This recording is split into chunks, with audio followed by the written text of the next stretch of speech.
Question number 2 and 3 मैं आपको समझा देती हूँ, ये आप लोग खुद ही करेंगे। क्वेश्चन नंबर 2 हम इस तरह से करेंगे कि जो हमारे पास डिजिट्स होंगे उनको आपस में मल्टीप्लाई करेंगे, क्योंकि ये दोनों ब्रैकेट्स आपस में मल्टीप्लाई हो रही हैं। इसमें और कुछ भी नहीं होगा, ना डिवाइड वगैरह का कोई सिस्टम है, जस्ट इनकी पावर्स को आपने आपस में मल्टीप्लाई करना है। यहाँ पर ये 2 हमारे पास रियल नंबर है, इसको हमने इसके साथ मल्टीप्लाई कर देना। दोनों ब्रैकेट्स में जो भी रियल नंबर्स हैं सेम को कर देना। अब ये 2 हमारे पास रियल नंबर और इधर से 8 हमारे पास रियल नंबर है, इन दोनों का मल्टीप्लाई कर देंगे। 2 के 8 से मल्टीप्लाई किया 16 आ गया और साथ ये माइनस का साइन आ जाएगा।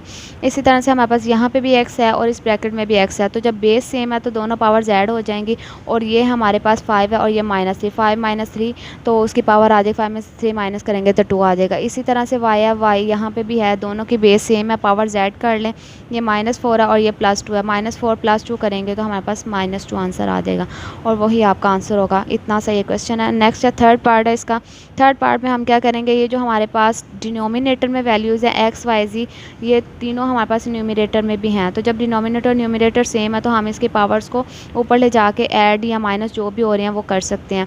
अब यहाँ पे x की पावर -2 है, यहाँ पे नीचे +4 है। जब ये ऊपर जाएगा तो इसका साइन चेंज हो जाएगा। लॉज ऑफ इंडिसेस के थ्रू के कोई भी चीज़ जब रेसिप्रोकल होती है तो उसका साइन चेंज हो जाता है। इसी तरह से हमने क्या करना है, x की पावर को ऊपर ले जाके x में माइनस करना है और इसी तरह से y की नीचे माइनस हो रही है, ऊपर जाएगी तो प्लस हो जाएगी और z की भी इसी तरह से हो जाएगी। जब इनको प्लस माइनस कर लेंगे उसके बाद हम ये जो ब्रैकेट वाली वैल्यू है वो x के साथ, x की पावर के साथ भी मल्टीप्लाई हो जाएगी, y की पावर के साथ भी मल्टीप्लाई हो जाएगी एंड देन z की वैल्यू के साथ भी मल्टीप्लाई हो जाएगी। वही फिर हमारा आंसर होगा। अब नेक्स्ट इसका क्वेश्चन नंबर 4 मैं करने लगी हूँ, क्योंकि वो थोड़ा सा डिफरेंट है, वो क्वेश्चन मैं आपको करवा देती हूँ। अच्छा जी, ये हमारा एक्सरसाइज 2.4 का क्वेश्चन नंबर 1 का 4th पार्ट है। ये हम स्टार्ट करने लगे हैं। ये मैं आपको बता देती हूँ कि किस तरह से सॉल्व होगा। अभी जिस तरह से हमने क्वेश्चन नंबर 1 किया कि जो बड़ी वैल्यूज़ होंगी उनका हम एलसीएम ले लेंगे, इसी तरह से ये 81 हमारे पास बड़ी वैल्यू, तो इसका हम एलसीएम ले सकते हैं। तो इसका हम क्या करेंगे, एलसीएम ले लेंगे।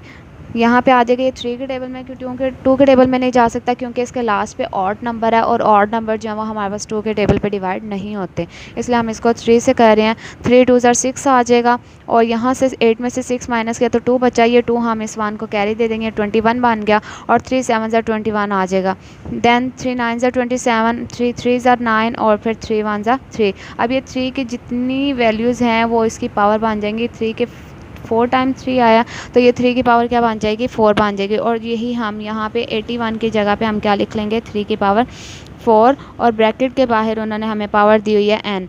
देन 3 की पावर क्या है 5, वो हमने लिख ली। फिर हमारे पास है, आपको मैंने बताया कि लॉज ऑफ एक्सपोनेंट में क्या होता है कि जो हमारे पास इसकी पावर होती है वो अंदर जो हमारे पास जो भी वैल्यू होती है उन सब के साथ आती है। तो अब ये 3 की पावर 4n भी 3 के साथ आएगी और -1 भी 3 के साथ आएगी। तो यहाँ पे हम क्या करेंगे, सेपरेट कर लेंगे, 4n वैल्यू सेपरेट कर लेंगे 3 के साथ और यही -1 जो है वो भी इस 3 के साथ सेपरेट कर लेंगे। देन हमारे पास 243 है। 243 का एलसीएम अभी मैंने आपको लेके दिखाया यहाँ पे लास्ट क्वेश्चन में, क्वेश्चन नंबर 1 में वही हमारे पास, तो वहाँ पे क्या था 3 की पावर 5 थी, तो वो 3 की पावर 5 ही हम लगाएंगे। दोबारा एलसीएम मैं नहीं ले रही और वही हम 3 की पावर 5 जो है वो आपको यहाँ पे लिख के दे रही हूँ।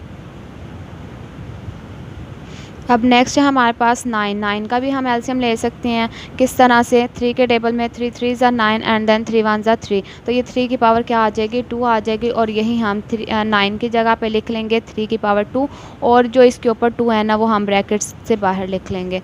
और उसके बाद हमारे पास 3 की पावर 3 है तो वो हम एज इट इज़ रहने देंगे। अब ऊपर देखेंगे कि हम क्या इसमें से कॉमन आ सकता है। 3 की पावर 4n है, ये हमारे पास 4 को n के साथ मल्टीप्लाई कर दिया मैंने, और ये 3 की पावर 5 माइनस 3 की पावर 4n और ये 3 की पावर -1 और ये हमारे पास 3 की पावर 5। अब ऊपर हमारे पास जो जो कॉमन आएगा वो हम निकाल लेंगे, फिर हम इसको सॉल्व करेंगे। ये पावर आपस में मल्टीप्लाई और इनको मल्टीप्लाई कर दिया, 2 2 4 और साथ आ जाएगा n और फिर ये हमारे पास 3 की पावर 3 आ जाएगी। अब ऊपर हमारे पास देखें कि ये जो साइन है, साइन से पहले और साइन के बाद में हमारे पास जो भी वैल्यू सेम होती हैं उसको हम कॉमन निकाल सकते हैं। अब ये साइन ए की यहाँ पे माइनस का दिया हुआ है तो उससे पहले ये वैल्यूज़ हैं और उसके बाद में ये वाली वैल्यूज़ है। अब उन दोनों में देखना है कि हमारे पास सेम क्या चीज़ है। सेम हमारे पास आ जाएगा 3 की पावर 4n और यहाँ पर भी 3 की पावर 4n। जो कॉमन है हमारे पास वो हम बाहर लिख लेंगे, 3 की पावर 4n। अब 3 की पावर 5 देखेंगे कि इसके पास है या नहीं है। अब 3 की पावर 5 भी यहाँ पे हमारे पास लिखी है, 3 की पावर 5 भी हम जो है वो बाहर कॉमन निकाल लेंगे। अब उसके बाद हमारे पास कुछ भी नहीं बचा स्टार्ट पे, तो इसकी जगह पे हमारे पास क्या आ जाएगा, 1 आ जाएगा। जिस तरह से अगर यहाँ से हमने 2 कॉमन लिया तो अंदर यहाँ पे 2 होता, तो यहाँ से 2 कॉमन ले लेते तो बाकी यहाँ पे हमारे पास कुछ ना बचता, तो फिर हम 2 1 ज़ा 2 लिख लेते। इसी तरह से ये इसकी जगह पे हमने 1 लिख दिया। नेक्स्ट है माइनस, अब 3 की पावर 4 है तो बाहर आ गया, यहाँ पे 3 की पावर 5 भी बाहर आ गया, बाकी क्या रह गया 3 की पावर -1, वो लिख लिया हमने। अब नीचे हमारे पास क्या 3 की पावर 4n है, वो एज़ इट इज़ आ जाएगी क्योंकि उसमें कोई साइन नहीं है, तो इसलिए ये हम एज़ इट इज़ लिखते जा रहे हैं 3 की पावर 4n और ये 3 की पावर 3। अब यहाँ पे 3 की पावर 4n ऊपर भी है, यानी कि हमारे पास न्यूमरेटर में भी है और डिनोमिनेटर में सेम। जब न्यूमरेटर और डिनोमिनेटर में विदाउट साइन होते हैं तो फिर हम उसको कटिंग कर सकते हैं। अब यहाँ पे 3 की पावर 4n और ये 3 की पावर 4n दोनों मैंने क्या किया, कटिंग कर दिया। बाकी हमारे पास जो बचा वो हम लिख लेंगे 3 की पावर 5 एंड देन 1 माइनस 3 की पावर -1, और नीचे हमारे पास क्या रह गया 3 की पावर 3। अब मैंने आपको बताया था कि न्यूमरेटर और डिनोमिनेटर में या आगे पीछे हमारे पास जब भी कोई वैल्यूज़ मल्टीप्लाई हो रही हैं तो उनकी जो बेस अगर सेम होती है तो वो उनकी पावर जो है वो ऐड हो जाती हैं। तो यहाँ पे हमारे पास ऊपर भी बेस 3 है, नीचे भी बेस 3 है, तो मैं क्या करूँगी दोनों की पावर्स को ऐड कर लूँगी। लेकिन जब कोई चीज़ नीचे से ऊपर जाएगी तो अगर उसके साथ प्लस का साइन होगा तो ऊपर जाके माइनस हो जाएगा, अगर नीचे माइनस का साइन है तो ऊपर जाके वो प्लस हो जाएगी। ये साइन जो है वो चेंज है। अब यहाँ पे प्लस है तो ऊपर जाएगा इसका साइन तो माइनस हो जाएगा, और मैंने बेस एक ही दफ़ा लिखी क्योंकि जब बेस सेम हो जाती है तो फिर हम जस्ट उसकी पावर्स लिखते हैं, फिर बेस एक ही दफ़ा लिखी जाती है, वो मैंने लिख ली। अब नीचे से ख़त्म, बाकी हमारे पास 1 - 3 -1 रह गया।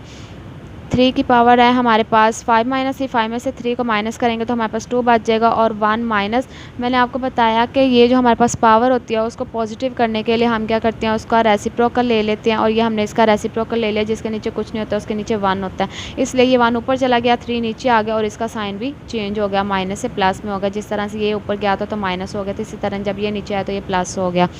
अब क्या करेंगे हम, 3 की पावर 2 है तो जिसकी जितनी पावर होती है उसको हम उतनी दफ़ा आपस में मल्टीप्लाई करते हैं तो हमारे पास आंसर आ जाता है। अब ये 3 की पावर 2 थी इसलिए मैंने 3 को 3 से मल्टीप्लाई कर दिया तो हमारे पास आंसर क्या आ गया 9। इसकी जगह पे हम 9 लिख लेंगे और बाकी अंदर जो है वो वैसे का वैसे रहने देंगे। अब ये 9 इस ब्रैकेट के साथ मल्टीप्लाई हो रहा है, इसको मल्टीप्लाई कर दूँगी, 9 को 1 के साथ मल्टीप्लाई किया, 9 1 9 माइनस, फिर 9 1 9 और नीचे ये 3 रहेगा। चाहे तो इसको इसी तरह से कटिंग कर लें, चाहे एलसीएम ले लें, दोनों तरह से ठीक होगा। 3 1 3 और 3 3 9 आ जाएगा। यहाँ पे क्या रह गया 9 और ये माइनस और ये हमारे पास 3, 9 में से 3 माइनस करेंगे तो हमारे पास क्या आ जाएगा 6, और यही हमारा इस क्वेश्चन का आंसर है।